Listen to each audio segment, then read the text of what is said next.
Hello everybody, welcome back. My name is Meisterbloo, and this is my Let's Play of the Reject Demon Toko, Chapter 0, The Prelude. We're getting into a big fight right now, so I'm going to continue on. I can feel Toko's heartbeat, but I can barely feel mine. Oh god, what was her voice? Nadia?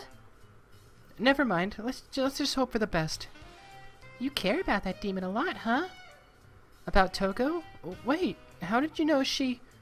Whoops. Oh well, don't worry about it too much. Everything's alright. Well, not right now, but it will be alright in a bit. This is more normalish than you might expect. Ish? I know no one likes to hear this, but I promise I'll explain everything later. Right now, I have to make sure things don't escalate any further. Escalate? What's going on? Nothing. I'm just some bickering. And how are you going to make sure of that? Stand still and fight me. Are you too timid to take a punch without protection? Toko holds Epiphany by the neck as she swings towards Nemi, but the angel delicately spins away before striking another pose. You're not a very good demon if all you do is mindlessly swing at me. Teehee. She's actually quite fast, Toko. You need to try harder if you want to nail her. Nemi... Oh, whoa! Nemi dances her way between Toko's attacks, giggling shrill... I'm gonna turn the volume down. Hold on. Volume's blaring, because I had to turn this up a bit. Okay, all better. Giggling shrilly every time Epiphany whips through the air. I can't keep this up forever, Toko. I could use a nap. Do something. We could do this all day, Nemi. It's only a matter of time. That's the opposite of what I said. You're getting all sway. That's so gross. That's so grody. The taunt makes Toko far too aware of her body, and she takes a step back and catches her breath. Nemi keeps her distance. Tired already? No more than you, but I'm getting bored of this setting. Let's make this a bit more comfortable. Nemi throws her hands up into the air and claps them together. Don't blink! Ah! What was once the city street is now nothing but murky blackness. Where are we? What a stupid question. You really are a sad excuse for a demon, aren't you? Everything out here is such a distraction. This should be much more fun, just you and me. Are you hitting on me? Of course not. That's so gauche. It's like gauche. Gach. Something your sister would do. I'm bringing us closer together. Wait, Nadia, where's... She can't hear you. Now would you please stop being so uncooperative? Her halo is that red? No, it's probably not red. I'm just probably my color blindness. God, what is the sound anyway? The noise in here is driving me crazy. Yeesh, sounds fine after post. Toko throws her fist towards Nemi. It's bound to work this time with her so close, but... What a dum-dum. Of course you can't fight in here. As if trapped in Blackstrap. Toko finds herself immobile, squeezed by something she can't see. Ah, what's happening to me? The fuck is this place, Nadia? You're absolutely, totally, 110% unfun. If you must know, you're in my super Nemi zone. What kind of shitty name is that? It's a place for beautiful purification. In a few minutes, you'll be slowly absolved of all your sins and disappear into nothing. Isn't it lovely? Huh? Devon, please hold yourself steady. Why? Best interest. A tiny laugh bursts from below Devon's feet while Ezra charges at the succubus. Jinxo, what are you... Ezra rears back his fist. Jinxo! He swings at Devon's stomach. Yeah! Uh-huh. And the blow connects with all the force of a sleeping toddler wielding a wiffle bat. Ezra stares at his hand, dumbfounded. Ow? What just happened? Apologies. I messed up the second part of this. What was the second part? He was supposed to trip. Ezra tries to kick something off his leg, though Devon sees nothing there. Okay, so what do I do now? You think so little of yourself, and after all the time Rhapsody has bought for you. After I'm done breaking his spine, I'm gonna tear out your duodenum. Davy. Davy? Devon spins her snares around Ezra's extended fist. Be a dear and hold this brute tight for a quick moment. Will do, little miss. The tiny bunny slams into Ezra, and two more half-formed puppet monsters wrap about the giant's frame. Okay, Jinxo, how long can you hold on to Mount Sinai here? Probably 30 more seconds. 29. 20. If I die, you die. 2 more minutes at best. Good girl. More than enough. Devon hadn't found the time to repair her puppets after Toko shredded them, so she's stuck with these malformed ones. They'll have to do, or else. Ugh. She's got more clothes on in her demon form.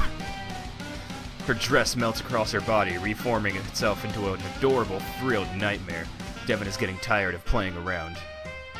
Hey, big guy, is your giant strength all you have going for you? I bet there's more to you than that. Tell me, how do you feel about your boss? Ezra answers only with a punch to the Davy gripping his other arm. Aren't you even a little bit mad that Miss Nemi is having fun with my sister? Does she ever get to have that kind of fun with you? Or are you just so boringly chaste that the thought never crossed your mind? See, this is why I don't know why Toko is bothering with this fight. You guys are no fun.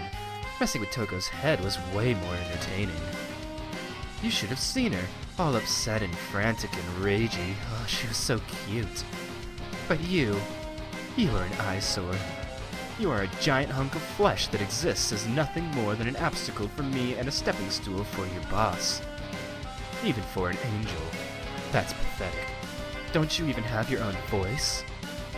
Angels are supposed to be proud of their voices. Are they proud of silence? Ezra's face grows red as he rips a puppet's hand off of him. What's that? Getting mad? Come on, one word. I want to hear one word out of you. Anything? Rhubarb? Sasquatch? Piccadilly? Francesca? Nemi? The monstrous angel pulls his binds apart and wraps Devon tight between his powerful fingers. Huh? Devon can almost see the sweat on Ezra's brow turn to steam, but his eyes catch hers, and in them she can read without hearing. I'm proud of my silence. And he tightens his grip. Ah! Devon is shaken like a rag doll. Only her will keeps her from succumbing to pain. Ezra slams his head into hers. You know, there are only a few things that make me genuinely angry. Clean, clingy guys who don't know how to have any fun. And people who don't realize the only one allowed to beat up Toko is me. She can barely give commands to Davy in this state. There's no sensation left in her fingers. That, however, doesn't mean Davy is lost. Unhand her! The little stuffed butler bunny demands Ezra's attention. I demand you let Lady Devon go this instant, or else! You would not like to deal with the consequences of failing to meet at this request. Ezra pays him no mind, happy to turn Devon into Viscera. Very well. And with that, Davy floats up and dumps his cup of tea into Ezra's hair. Ezra stops moving. He looks disgusted. He drops Devon and bats at his hair, trying to get the liquid out. Hey, Lungs. Glad to see you're okay. I guess he hates feeling dirty. Hey, I knew it. Purity is overrated. Ow. Are you okay, Lady Devon? Yeah, I think so, but... You won't be. Oh, I hate when this happens. Please sew me back together the second you are able to. Devon picks up the stuffed rabbit and pitches him towards Ezra. Farewell for now! Davy collides with the angel. Ezra's strong arms reach out to strangle Davy, but the seams burst and a spray of cotton and sleigh bells sends Ezra flying into the wall. Please have worked, please have worked, please have worked. Ezra stays motionless. Ha! I win. Oh, it feels so good. Where's Toko? Jinxo? Here. I'm still kicking your ass the instant I don't feel so awful, but right now we need to do something or other to rescue Toko. Hey, you two. Hey yourself, what do you want? Some thanks would be nice. I kept Nadia out of danger. If only we had all hidden behind walls, huh? Do we know where Toko is? I saw Nemi disappear with her. Like, literally. I think they're in some kind of pocket dimension. Nadia says she can still feel Toko, so hopefully that means she's nearby. I'm glad you know what you are talking about, random human. I can't quite hear her anymore, but I think... Think what? Come on, let's hear it. I can hear Epiphany. Who's that? Can you talk back? Shh. Open your eyes and look at me as I claim you. Toko feels like a balloon tied to a skyscraper. Terrible angelic pop music ripples over her skin. If there's a place of punishment for demons, it must involve having this song caught in your head for all eternity. Not the biggest fan of pop either. I like it here and there, but definitely not my forte. But that is just one more reason, on top of a million others, for wanting to live through this. Claim me? Hey, Nemi, do your worst. You may be pure, but do you think your desire is so much better than my desire? Naturally, unchecked desire is dangerous, but it's completely humble desire to fulfill my duty in life, making sure everyone I meet discards their frivolous nature and fixes their attention on the good and beautiful. Me, for instance. The sound of a heartbeat was so obvious before, but now even that's fading away. You think that just because some ditzy goody two-shoes with crummy music has you down, you're just going to accept defeat? When have you ever listened to what others told you? Even if they wanted what's best for you? Pathetic. Nadia, so you're just going to passively let yourself be liquidated by a mockery of all things good taste? I just want to see Nadia again. Well then, let's show this powder puff up there. Let's show this powder puff up and get the hell out of here. Do you think simply wanting something will make it happen? When I'm the one who wants it? Hell yes. I love this. I found the title card picture, you guys. What? You shouldn't be able to do... Hold on, let me check something. Oh god, no. Okay. So space does not take the text away. Unfortunately, that's what it did in Higurashi, and that's how I got some of those title cards. I don't know much about instruments yet, but if I don't like your music, then I bet you're not a big fan of demonic music. Toko reaches to Epiphany's controls and cranks the volume knob to max. The bass in her hands makes a satisfying hum. And I know that at the very least I can play music way louder than you. Hey, Toko, you little demon brat, stop this instant! Epiphany's chords ring out the angelic sounds. Epiphany's chords ring out, the angelic sounds begins to ring out. The angelic sounds begin to fade into a clean... This sentence. Epiphany's chords ring out. The angelic sounds begin to fade into a clean, holy, demonic tone. Hey, stop that! Too late. Toko takes a deep breath and slaps her hand across the strings, the instrument giving a sudden, heavy thrum. Epiphany nearly buckles under her own bassy growl, but it's already too much for Nemi. The bass-deep reverberations cause the bubble to ripple and swell, bulging until it bursts, shattering the very sky around them. Ah, didn't that feel good? A tiny lantern delicately illuminates Toko's struggle, despite being miles away from the fight. A mysterious figure peers at the lantern, scrying light intently. Once she's satisfied that the fight is over, she reaches over to a fat hen resting on her shoulder, feeding it a piece of rye. Eat a little, you're practically skin and bones. Actually, this is question mark. Eat a little, you're practically skin and bones. Now tell me how Stephanie is doing.